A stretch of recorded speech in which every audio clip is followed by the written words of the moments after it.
একটা গল্প দিয়েই শুরু করি। অনেক দিন পর ভিডিওতে এলাম।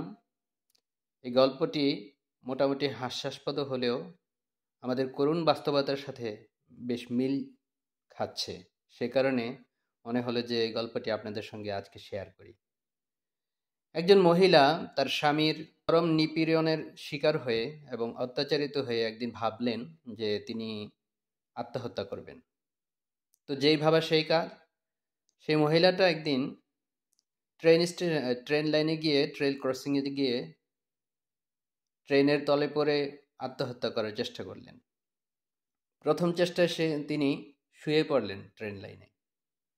তো দূর থেকে ট্রেন আসছিল এবং খুব সামনাসামনি এসে যখন জোরে সাইরেন দেয় ট্রেন, তখন সে উঠে চলে যায়, রাস্তার লাইন পাশে দাঁড়িয়ে যায় জীবন বাঁচানোর তাগিদে। তার আর আত্মহত্যা করা হয় না, জীবনের জন্য তার মায়া লেগে যায়। ভাবলো যে পরের দিনে সে আত্মহত্যা করবে। আবার পরের দিনও আসলো। এবার তিনি আড়াআড়ি করে শুয়ে পড়লেন লাইনে। ট্রেন কাছে আসতেই আবার হুট করে উঠে চলে গেলেন, উঠে দাঁড়িয়ে গেলেন নিরাপদ স্থানে।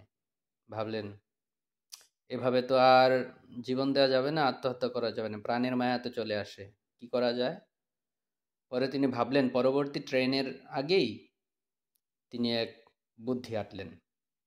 তিনি করলেন কি, লাইনের গিয়ে রেল লাইনের যে কাঠ আছে না, ওগুলার সাথে নিজের শাড়ি খুলে যথাসম্ভব শাড়ি দিয়ে নিজেকে বেঁধে নিলেন যাতে ট্রেন আসলে পরে প্রাণের মায়ায় সে উঠে যেতে না পারে। সেইভাবে সেই কাজ, সে নিজের শাড়ি দিয়ে নিজেকে বেঁধে নিল রেল লাইনের সাথে। তো ট্রেন আসতেছে ভৌ ভৌ করে ট্রেন আসতেছে। ট্রেন তো আসলো কিন্তু পাশ দিয়ে চলে গেল, মানে যেই লাইনে সে নিজেকে বেঁধেছিল সেই লাইন দিয়ে ট্রেনটা আসে নাই, ট্রেনটা আসছে পাশের লাইন দিয়ে। তো এই অবস্থায় ট্রেনের মধ্যে যেই এই যাত্রীরা ছিল তারা অনেকেই মনে করেন তার যা যা দেখার দেখে নিল। তো ট্রেন যাওয়ার পর উঠে দাঁড়িয়ে মহিলা বলতেছে নিজেকে নিজে যে না দিতে পারলাম জান, না রাখতে পারলাম মান।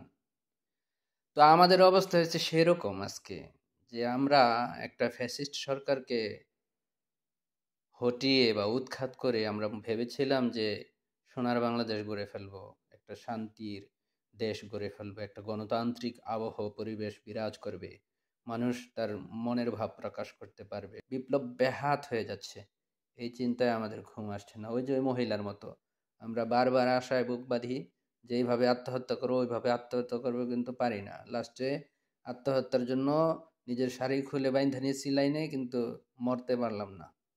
পাশ দিয়ে আরেক ট্রেন আসলো, আরো মানুষ মজা করলো আমাকে নিয়ে। সেরকম এখন আমরা এত লেখালেখি করছি, এত বিপ্লব করছি, কোনো লাভ হইতেছে না। ওই ফ্যাসিস্টের আচরণটা এই সরকারের ভিতরে দেখা যাচ্ছে। হয়তো সামনের বছর বিএনপি আসবে বা জামায়াত আসবে বা অন্য কোনো দল আসবে, তারাও হয়তো এই চরিত্রটা ধারণ করবে। তার মানে আমাদের আর আত্মহত্যা করা হচ্ছে না। সেটাই, এই কথাগুলি বলার জন্য আসছিলাম লাইভে, এই ভিডিওতে। আপনারা ভালো থাকুন, সুস্থ থাকুন। আশা করি একটি সুন্দর স্বপ্নময় বাংলাদেশ রচিত হবে, সেই আশা প্রত্যাশা নিয়ে আপনাদের সুমঙ্গল কামনায় আজকের মতো এখানেই বিদায়।